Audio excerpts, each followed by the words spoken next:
যুদ্ধবিরতি চুক্তি ব্যর্থ করার চেষ্টা চালাবেন নেতানিয়াহু, ইসরায়েলি অধ্যাপক।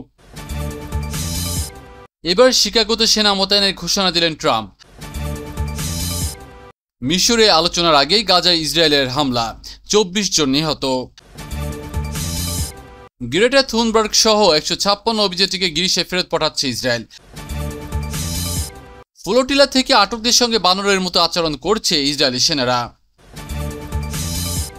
61% মার্কিন ইহুদির বিশ্বাস ইসরায়েল যুদ্ধাপরাধী। যুদ্ধবিরতি চুক্তি ব্যর্থ করার চেষ্টা চালাবেন নেতানিয়াহু, ইসরায়েলি অধ্যাপক। বার ইলান বিশ্ববিদ্যালয়ের রাষ্ট্রবিজ্ঞানের অধ্যাপক মেনাচেম ক্লেইন আল জাজিরাকে বলেছেন যে মার্কিন প্রেসিডেন্ট ডোনাল্ড ট্রাম্পের গাজা চুক্তি পরিকল্পনাকে ইসরায়েলের প্রধানমন্ত্রী বেনিয়ামিন নেতানিয়াহু বিকল্প না থাকলেও নষ্ট করার চেষ্টা চালিয়ে যেতে পারেন। ক্লেইন বলছেন, ট্রাম্প চুক্তি করতে চান এবং হামাসকে রাজি করানো ছাড়া আর উপায় নেই, কিন্তু ট্রাম্পের 20 পয়েন্ট পরিকল্পনায় ফাঁকফোকর রয়েছে যা নেতানিয়াহু চুক্তি পরিত্যাগের জন্য ব্যবহার করতে পারেন। তিনি যোগ করেছেন যে নেতানিয়াহু দীর্ঘ সময় ক্ষমতায় থাকতে চান এবং তাই ট্রাম্পের মার্কিন সমর্থন গুরুত্বপূর্ণ। ইসরায়েল যুক্তরাষ্ট্র ছাড়া ইরানের বিরুদ্ধে পরবর্তী যুদ্ধের পরিকল্পনা চালাতে পারবে না, তাই নেতানিয়াহুকে ট্রাম্পকে অনুসরণ করতে হবে। এবার শিকাগোতে সেনা মোতায়েনের ঘোষণা দিলেন ট্রাম্প। মার্কিন প্রেসিডেন্ট ডোনাল্ড ট্রাম্প শিকাগোতে ন্যাশনাল গার্ড মোতায়েনের অনুমোদন দেন। তিনি শহরটির পরিস্থিতিকে নিয়ন্ত্রণের বাইরে বলে উল্লেখ করেন। এর আগে সেখানে অভিবাসন বিরোধী ধরপাকড়ের বিরুদ্ধে বিক্ষোভ হয়, যেখানে একজন সশস্ত্র নারী গুলিবিদ্ধ হন। স্থানীয় রাজ্য প্রশাসন ট্রাম্পের পদক্ষেপকে ক্ষমতার অপব্যবহার হিসেবে আখ্যা দেয়। ইলিনয়ের গভর্নর ট্রাম্পকে সংকট তৈরি করতে ইচ্ছুক বলে মন্তব্য করেন। এর আগেও পোর্টল্যান্ড সেনা মোতায়েনের বিরুদ্ধে আদালত নিষেধাজ্ঞা জারি করেছিল। বিচারক একে সংবিধান লঙ্ঘন এবং রাজ্য সার্বভৌমত্বের হস্তক্ষেপ বলে উল্লেখ করেন। শিকাগোর সেনা মোতায়েন কার্যকর হয়েছে কিনা তা এখনও স্পষ্ট নয়, তবে এই ধরনের পদক্ষেপ আইনি চ্যালেঞ্জের মুখে পড়তে পারে। মিশরে আলোচনার আগেই গাজায় ইসরায়েলের হামলা, 24 জন নিহত। গাজা যুদ্ধবিরতি নিয়ে মিশরে আলোচনার আগ মুহূর্তে ইসরায়েলি হামলায় অন্তত 24 জন ফিলিস্তিনি নিহত হন, যাদের মধ্যে 4 জন আশ্রয় প্রার্থী। ট্রাম্পের প্রস্তাবিত 20 দফা পরিকল্পনার ভিত্তিতে ইসরায়েল ও হামাস সোমবার মিশরের শার্ম আল শেখে পরোক্ষ আলোচনায় বসছে। হামাসের প্রতিনিধি দলের নেতৃত্ব দিচ্ছেন খলিল আল হাইয়া আর ইসরায়েলের পক্ষে রয়েছেন রন ডারমার। আলোচনায় যুদ্ধবিরতি, সেনা প্রত্যাহার ও বন্দি বিনিময়ে নিয়ে আলোচনা হবে। ট্রাম্প ও নেতানিয়াহু উভয়ই বন্দি মুক্তিতে আশাবাদী, তবে আলোচনার মধ্যেও গাজায় বোমা হামলা চলছে। গাজা কর্তৃপক্ষ জানিয়েছে এখন পর্যন্ত 8500 জন নিহত হয়েছেন, যাদের মধ্যে 1000-এর বেশি শিশু ও শতাধিক সাংবাদিক, চিকিৎসক ও উদ্ধারকর্মী রয়েছেন। মার্কিন পররাষ্ট্রমন্ত্রী মার্কো রুবিও ইসরায়েলকে হামলা বন্ধের আহ্বান জানিয়েছেন। ট্রাম্পের প্রস্তাব অনুযায়ী হামাস বন্দি মুক্তি দেবে আর ইসরায়েল সেনা প্রত্যাহার করবে, যদিও ইসরায়েল গাজার নিরাপত্তা নিয়ন্ত্রণ ধরে রাখবে বলে জানিয়েছে। আরব দেশগুলো এই আলোচনাকে স্বাগত জানিয়েছে, আর হোয়াইট হাউস জানিয়েছে আলোচনায় সহায়তায় জ্যারেড কুশনার ও স্টিভ উইটকফকে পাঠানো হয়েছে। গ্রেটা থুনবার্গ সহ 156 অভিযাত্রীকে গ্রিসে ফেরত পাঠাচ্ছে ইসরায়েল।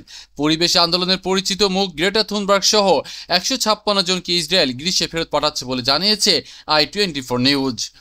গ্লোবাল সমুদ্র ফ্লোটিলা অভিযানে অংশ নেওয়া 165 জনকে একটি বিশেষ বিমানে করে ফেরত পাঠানো হচ্ছে। গাজাবাসীর জন্য খাদ্য ও ঔষধ নিয়ে 43টি নৌযান গত 31 আগস্ট স্পেন থেকে রওনা হয়, যার আয়োজক ছিল ফ্রিডম ফ্লোটিলা কোয়ালিশন নামক 4টি স্বেচ্ছাসেবী সংগঠনের জোট। অভিযানে 500 জনের বেশি নাগরিক অংশ নেন, যাদের মধ্যে গ্রেটা ছাড়াও ছিলেন নেলসন ম্যান্ডেলার নাতি ম্যান্ডেলা। ইসরায়েলি নৌবাহিনী বুধবার প্রথমে 13টি নৌযান আটক করে, এরপর বাকি 30টিও বৃহস্পতিবার ও শুক্রবার আটক হয় এবং আশদোদ বন্দরে নিয়ে যাওয়া হয়। আটককৃতদের মধ্যে কিছু জনকে দেশে ফেরত পাঠানো হচ্ছে, বাকিদের বিরুদ্ধে আইনি পদক্ষেপ নেওয়া হবে। গ্রেটা সুইডেনের দূতাবাসকে অভিযোগ করেছেন তাকে ছাড়পোকে ভরা কক্ষে রাখা হয়েছে এবং জোর করে ইসরায়েলি পতাকা চুমু খেতে বাধ্য করা হয়েছে।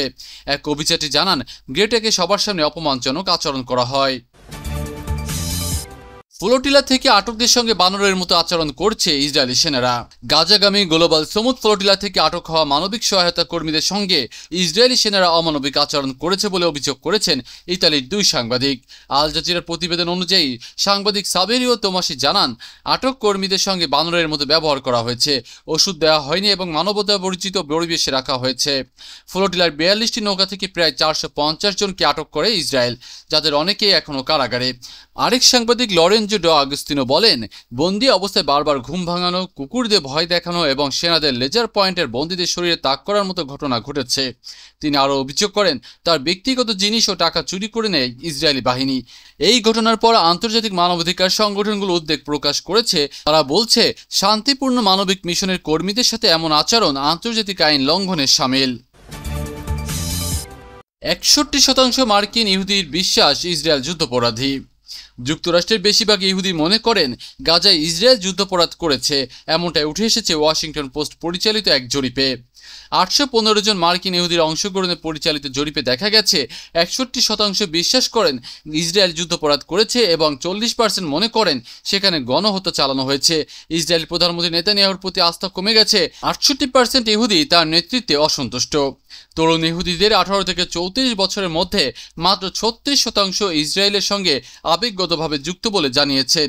59% মার্কিন ইহুদি চান যুক্তরাষ্ট্র ইসরায়েলকে সামরিক সহায়তা অব্যাহত রাখুক, যদিও 32% মনে করেন দেশটি অতিরিক্ত সমর্থন দিচ্ছে। 59% মার্কিন ইহুদি ফিলিস্তিন রাষ্ট্রের ধারণাকে সমর্থন করেন। হামাসকে যুদ্ধ শুরুর জন্য বেশি দায়ী মনে করেন 68%, তবে 32% মনে করেন ইসরায়েল বেসামরিক ভবনে হামলার জন্য দায়ী। 93% উত্তরদাতা মনে করেন হামাস যুদ্ধাপরাধ করেছে। এছাড়া জরিপে 26% ইহুদি যুক্তরাষ্ট্রে নিজেকে নিরাপদ মনে করে না বলে জানিয়েছেন। হামাসের হাতে বন্দীদের মুক্তি চাইলে ইসরায়েলকে বোমাবর্ষণ বন্ধ করতে হবে, মার্কো রুবিও বলেছেন, গাজায় হামাসের হাতে আটক বন্দীদের মুক্তি নিশ্চিত করতে হলে ইসরায়েলকে বোমাবর্ষণ বন্ধ করতে হবে। সিবিএস নিউজকে দেওয়া সাক্ষাৎকারে তিনি জানিয়েছেন, বোমা হামলার মধ্যে বন্দীদের মুক্তি সম্ভব নয়, তাই হামলা বন্ধ হওয়া জরুরি। রুবিও বলেন, যুদ্ধ চলতে থাকলে মুক্তির প্রক্রিয়া অগ্রসর হবে না। যুক্তরাষ্ট্রের নতুন গাজা পরিকল্পনা ঘোষণার পরও সংঘাত এখনও শেষ হয়নি, তবু কিছু অগ্রগতি হয়েছে। তিনি উল্লেখ করেন, অনেকদিন পর এমন এক অবস্থান আছে যেখানে হামাসের হাতে আর কোনো বন্দী না থাকার সম্ভাবনা দেখা দিয়েছে। সময় কত লাগবে তা এখন বলা যাচ্ছে না, তবে এটি সপ্তাহ জুড়ে বা বহুদিন ধরে চলবে না। দ্রুত সমাধান চাই। রুবিও জানান, পরিকল্পনার প্রায় 90% কাজ শেষ, এখন কেবল কার্যকর করার কিছু বিষয় নির্ধারণ বাকি। তিনি আশা ব্যক্ত করেছেন, সবকিছু দ্রুত চূড়ান্ত হবে, সম্ভবত এই সপ্তাহের শুরুতেই, যদিও কেউ শতভাগ নিশ্চয়তা দিতে পারবে না। রুবিওর মতে, বন্দি মুক্তির মতো সংবেদনশীল প্রক্রিয়া সফল করতে হলে অবশ্যই যুদ্ধবিরতির দরকার, কারণ বোমাবর্ষণ চললে কোনো পক্ষই নিরাপদভাবে আলোচনা বা মুক্তি কার্যক্রম চালাতে সক্ষম হবে না। তিনি সবাইকে দ্রুত যুদ্ধবিরতি প্রতিষ্ঠা করে বন্দি মুক্তির পরিবেশ তৈরির আহ্বান জানান।